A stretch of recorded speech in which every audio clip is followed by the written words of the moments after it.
SIR অর্থাৎ special intensive revision এবার কিন্তু ফিল্ড ইনকোয়ারি শুরু হলো।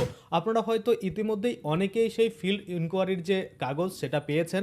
আমি আপনাদের একটু পরেই সেই কাগজটা দেখাচ্ছি এবং সাথে সাথে আরও একটা জিনিস দেওয়া শুরু করেছে, সেটা হচ্ছে আপনারা যারা হিয়ারিংয়ে আগে গিয়েছেন তারা কিন্তু কোনো রকম রিসিভ পাননি, কিন্তু পরবর্তীতে সেই রিসিভ দেওয়া শুরু হয়েছে। সেটা কেমন দেখতে সেটাও আমি আপনাদের কিন্তু আজকে এই ভিডিওতে দেখাবো। তো ফিল্ড ইনকোয়ারিতে কী কী হচ্ছে বা কার কোন প্রবলেম, আদৌ সেই ব্যক্তি সেখানে রয়েছে কিনা, এগুলোই কিন্তু ভেরিফিকেশন হয়ে থাকে। তো সেই ভেরিফিকেশনের যে একটা রিপোর্ট সেটা কিন্তু বুথ লেভেল অফিসার আপনাদের প্রোভাইড করে থাকে এবং সেটা কিন্তু নির্বাচন কমিশনের কাছেও যাবে। এগুলো আগে ছিল না, পরবর্তীতে এগুলো আপডেট এসেছে, তারপরে কিন্তু এগুলো করা শুরু হয়েছে। তো আজকে আমি আপনাদের দেখিয়ে দিই প্রথমত একটা field inquiry report by booth level officer সেটা কেমন হয়, এবং সাথে সাথে আমরা এটাও দেখব যে ওই যে অ্যাটেন্ডেন্স সিট বলতে পারেন যে আপনি হিয়ারিংয়ে গেছেন সেটার যে প্রমাণস্বরূপ সেটা কিন্তু সেখানে রয়েছে। আচ্ছা, প্রথমেই আমরা দেখে নেব যে এই ফিল্ড ইনকোয়ারিতে যে বিএলও অফিসার রয়েছে তিনি কিন্তু কী কী ডেটা দিয়েছেন। দেখুন আপনারা এখানে দেখতে পাচ্ছেন, আপনাদের সামনে আমি একটুখানি জুম করতে চাইবো। দেখুন এখানে পরিষ্কার করে বলা রয়েছে, কি বলা রয়েছে, যে field inquiry report by booth level officer. অর্থাৎ বুথ লেভেল আমাদের যে বিএলও অফিসার রয়েছে তিনি কিন্তু নিজে এটা ফিল্ডে ভেরিফিকেশন করেছে। কি করেছে এখানে দেখুন পরিষ্কার করে বলা হয়েছে যে দ্য কি undersigned has conduct the field inquiry in connections with the SIR 2026 on 24/1/2026। It is reported that the ইলেক্টরের নামটা এখানে লেখা রয়েছে, তারপরে তার যে রিলেটিভ নেম সেখানে দেখুন ফাঁকা রয়েছে, তারপরে তার যে বাবার নাম সেটা লেখা রয়েছে, এবং তার যে মানে যদি মেয়ে হয়ে থাকে বিবাহিত মহিলা তাহলে তার যে হাজব্যান্ডের নাম সেটা কিন্তু লেখা রয়েছে। Is the ordinary resident of the polling station, কোন পোলিং স্টেশন সেটা এখানে বলা রয়েছে, এবং সেটা কোন মানে এসির আন্ডারে রয়েছে। দেখুন এখানে দেখতে পাচ্ছেন 36 নম্বর ইটাহারের আন্ডারে রয়েছে ফর দ্য লাস্ট SIR, যখন লাস্ট SIR হয়েছিল এখানে পরিষ্কার করে কিন্তু ইয়ারটাও বলা রয়েছে। আচ্ছা, তারপরে এখানে পরিষ্কার করে বলছে যে দ্য ইলেক্টর হ্যাজ লজিক্যাল, দুবার হয়ে গেছে এখানে লজিক্যাল, যাই হোক একটা হতো লজিক্যাল ডিসক্রেপেন্সি, এটা কিন্তু যেটা আমরা জানি যে যৌক্তিক যে অমিল রয়েছে সেই কারণে কিন্তু এই ইলেক্টরকে ভেরিফিকেশন করাতে হয়েছে। কি বলেছে দেখুন এখানে কি প্রবলেম রয়েছে সেটার উপরে টিকমার দিতে বলা হয়েছে। কে টিকমার দিবে?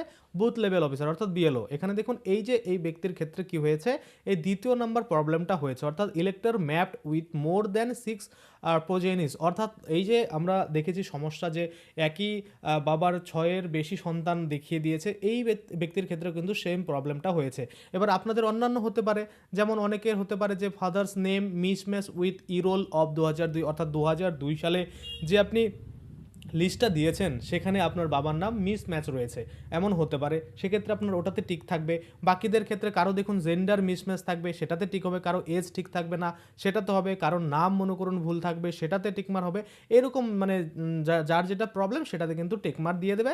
তারপরে দেখুন এখানে বলছে after due verification I hereby confirm that the above mention logical discrepancy have been verified with supporting document which are annexer herewith। এখানে কিন্তু বলছে I personally know him her so her name may be include in the final elector roll. অর্থাৎ booth level officer একটা ডিক্লারেশনের মতো দিয়ে দিচ্ছে, কি দিচ্ছে, যে এই যে ইলেক্টর রয়েছে তাকে আমি পার্সোনালি চিনি এবং তার যে সাপোর্টিং ডকুমেন্ট সেটা আমি ভেরিফাই করেছি, এবং ভেরিফাই করার পরে আমি এটা নিজে মানে চাচ্ছি যেন তার যে নাম সেটা ফাইনাল SIR লিস্টে যেন থাকে, কারণ তার সমস্ত কিছু ঠিকঠাক রয়েছে যেটা বুথ লেভেল অফিসার কিন্তু ভেরিফাই করেছে। সেটার পরে দেখুন বুথ লেভেল অফিসার এখানে সিগনেচার করেছে, তার যে সিল সেটাও কিন্তু এখানে দিয়ে দিয়েছে, এবং ডেট আর প্লেস সেটাও কিন্তু এখানে লিখে দিয়েছে।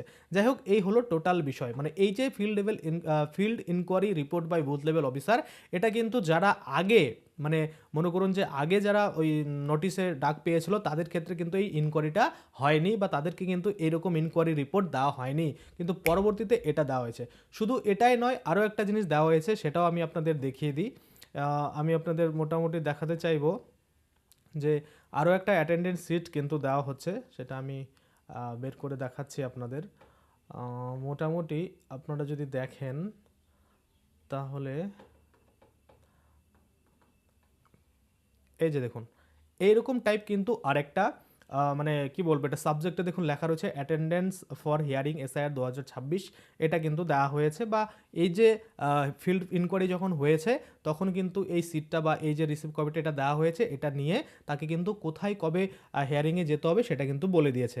তো আপনারা দেখতে পাচ্ছেন এখানে পরিষ্কার করে বলা রয়েছে to the ERO or AERO, এখানে 36 নম্বর এটার এসি রয়েছে, আপনারা দেখতে পাচ্ছেন পরিষ্কার করে সাবজেক্টে বলা রয়েছে, কি বলা রয়েছে যে অ্যাটেন্ডেন্স ফর হিয়ারিং SIR 2026। এখানে যে ব্যক্তি আর কি যাবে তার নামটা, এখানে ডটার অফ রয়েছে, ওয়াইফ অফ থাকবে, কারো সন অফ থাকবে, যার যেটা ক্ষেত্রে হবে সেটা টিকমার থাকবে। তারপরে এখানে তার বাবার নামটা লেখা রয়েছে। এখানে appeared before your self on dated, এখানে বলা হয়েছে আজকে 24 তারিখ, আজকেই হিয়ারিং ডেট ছিল, তো আজকেই এই হিয়ারিং ডেটে গেছে। তারপরে অ্যাড্রেসটা বলা থাকে, এখানে অ্যাড্রেসটা বলা রয়েছে ড্যাশ হাই স্কুল, এখানে কিন্তু বলা রয়েছে, এবং Itahar for hearing related to the special intensive revision 2026 হয়ে গেল। নিচে যদি আমরা দেখি এখানে signature with elector with phone number, আচ্ছা signature of the elector with phone number, অর্থাৎ এই যে ইলেক্টর রয়েছে যার নামে এই নোটিশটা এসেছে বা যে হ্যারিয়াংয়ে যাচ্ছে তার কিন্তু এখানে সিগনেচার, সাথে কিন্তু মোবাইল নাম্বারটা লেখা রয়েছে, পার্ট নাম্বার কত সেটা লেখা রয়েছে, সিরিয়াল নাম্বার কত রয়েছে সেটা, এবং এপিক নাম্বার যেটা রয়েছে সেটা কিন্তু এখানে সুন্দর করে লিখে দিয়েছে। তো এই হচ্ছে বিষয়। এবার তাহলে আপনাদের মনে আবার কোশ্চিন আসবে যে দাদা তাহলে আমাদের যেরকম দেয়নি বা আমরা যেরকম আমাদের কাছে কোনো ফিল্ড ইনকোয়ারি কোনো রিপোর্ট নেই, সেক্ষেত্রে আমাদের কি তাহলে ফাইনাল লিস্টে নাম আসবে না? দেখুন এই নিয়মগুলোই পরে এসেছে, একের পর এক বিএলও অ্যাপে আপডেট এসেছে, একের পর এক কিন্তু নির্বাচন কমিশন আপডেট দিয়েছে, সেক্ষেত্রে কিন্তু এগুলো আমাদের যে নেই, আমাদের কোনো প্রবলেমই নেই। কেন প্রবলেম নেই? কারণ এই ঘটনাটা পরবর্তীতে হয়েছে, আগে যা ছিল তা আমরা পেয়েছি, বা আগে যারা নোটিশ গিয়েছিল তাদের ক্ষেত্রে ইনকোয়ারি ছিল না, বা তাদের ক্ষেত্রে এরকম কোনো সিট দেওয়া হতো না, তাদেরকে কোনো রিসিভ কপি দেওয়া হতো না, সেটা ছিল। কিন্তু পরবর্তীতে সুপ্রিম কোর্ট হাইকোর্ট কিন্তু দেখছে যে না, এরকম একটা রিসিভ দেওয়া দরকার বা এরকম ফিল্ড ইনকোয়ারি দরকার। কারণ আমরা দেখেছি অনেক জায়গায় গন্ডগোল হতে, সেখানে ঠিকঠাকভাবে এসআইআর যে ভেরিফিকেশন বা নোটিশের যে শুনানির যে ডাক পড়েছে সেখানে হয়নি। কেননা যেসব ব্যক্তি নেই সেসব ব্যক্তিরও নাম তোলার জন্য অনেকে উঠে পড়ে লেগেছে। সেক্ষেত্রে এই যে ফিল্ড লেভেল ভেরিফিকেশনটা হচ্ছে, এতে কিন্তু যাদের মনে করুন অরিজিনাল মানে ফিজিক্যালি প্রেজেন্ট রয়েছে বা ফিজিক্যালি মনে করুন রয়েছে ব্যক্তিরা, তারাই কিন্তু নামটা তুলতে পারবে। অনেক ভুতুরে ভোটার সেগুলো কিন্তু আর নাম তুলতে পারবে না। আমরা আমাদের পাশেই দেখেছি কালিয়াগঞ্জ নামে এক জায়গায় উত্তর দিনাজপুরের, সেখানে মানে 5-6টা ব্যক্তির নাকি নাম মানে তোলা হচ্ছিল যাদের কোনো অস্তিত্ব নেই। অর্থাৎ আপনার পাড়ায় বাড়ি তাদের, আপনি তাদের খুঁজছেন যে কোথায় তাদের বাড়ি, তাদের কিন্তু খুঁজে পাননি। সেক্ষেত্রে আপনি ফর্ম 7 নাম্বার নিয়ে আপনি কমপ্লেন জানিয়েছেন, কিন্তু তারপরে আপনার উপরে যে রয়েছে তারা কিন্তু চড়া হয়, এরকম একটা ঘটনা আমরা নিউজে দেখেছি। তো সেই ক্ষেত্রে কিন্তু এই যে বুথ লেভেল অফিসার, তিনি কিন্তু নিজের দায়িত্বে ডিক্লারেশন দিচ্ছে যে হ্যাঁ আমি ফিল্ডে গেছি, ভেরিফিকেশন করছি, এই যে ইলেক্টর রয়েছে বা এই যে ভোটার রয়েছে, এনি প্রেজেন্ট রয়েছে, এনাকে আমি পার্সোনালি চিনি, এইরকম কিন্তু এই রিপোর্টটাতে বলা হচ্ছে। তাই কিন্তু অনেকটাই কড়াকড়ি, কোনো বিএল অফিসার কিন্তু নিজের উপরে চাপ নেবে না যদি না ওই ব্যক্তিটা অরিজিনালি ফিল্ডে অ্যাভেলেবেল থাকে।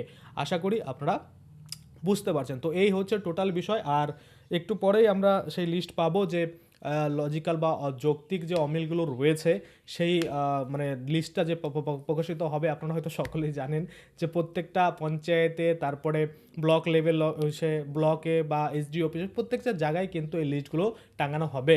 তো আপনারা চাইলে সেখান থেকেও দেখতে পারেন, আর আপনারা চাইলে নিজেরাও কিন্তু অনলাইনে দেখি কোনো ব্যবস্থা হচ্ছে কিনা, আমি ওয়েবসাইটে দিয়ে দিচ্ছি লিঙ্ক, সেখান থেকে ক্লিক করে কিন্তু আপনারা ডাউনলোড করতে পারবেন। আচ্ছা, যদি অ্যাভেলেবেল হয় তাহলেই আপনারা ডাউনলোড করতে পারবেন, না হলে কিন্তু করতে পারবেন না। তো আপনাদের সুবিধার্থে আমি ডিসক্রিপশনে লিঙ্ক দিয়ে দিচ্ছি, ওখানে ক্লিক করে একবার চেক করে নেবেন যে যেখানে ডাউনলোড লিঙ্ক দেওয়া রয়েছে সেখানে ক্লিক করে যে ডাউনলোড হচ্ছে কিনা। যদি হয় তাহলে আপনারা আপনাদের যে ডিটেলস সেগুলো দিয়ে সেখান থেকে কিন্তু সেই যে বাতিল হওয়ার লিস্ট বা আপনার পাড়ায় কাদের কাদের নাম বাদ গেল সেটা কিন্তু আপনারা অনায়াসে দেখে নিতে পারবেন। একদম বুথ ওয়াইজ কিন্তু দেখানো হবে। যদি অ্যাভেলেবেল হয় সেটা আমি কিন্তু অবশ্যই আপনাদের জন্য দেবো। তো যে লিঙ্কটা আমি ডিসক্রিপশনে দিয়েছি সেখানে ওয়েবসাইটে আমার যে পার্সোনাল ওয়েবসাইট রয়েছে সেখানে আপনারা যাবেন, সেখানে যাওয়ার পরে ডাউনলোড লিঙ্কটা সবার নিচে থাকবে, সেখানে আপনারা ডাউনলোডের উপরে ক্লিক করে দেখবেন যে ডাউনলোড হচ্ছে কিনা। যদি অ্যাভেলেবেল হয় তাহলে 100% ডাউনলোড হবে, আর যদি অ্যাভেলেবেল না হয় তাহলে তো ডাউনলোড হবে না। আশা করি আপনারা বুঝতে পারছেন। আজকের জন্য ভিডিওটা এখানে শেষ করবো। যদি ভিডিওটা ভালো লাগে অবশ্যই একটা লাইক করে দেবেন। যদি আমার চ্যানেলে প্রথমবার ভিজিট করে থাকেন, নিচে একটা রেড কালার সাবস্ক্রাইব বাটন দেখবেন, ওখানে ক্লিক করে সাবস্ক্রাইব করতে পারেন। আর সাথে যে বেল আইকন রয়েছে ওখানে ক্লিক করে বেল আইকনটাকে এনাবল করে দেবেন। তাতে করে কি হবে, যখনই আমি এই ধরনের কোনো ভিডিও বানাবো সেটার যে নোটিফিকেশন সেটা কিন্তু আপনার কাছে পৌঁছে যাবে। ধন্যবাদ।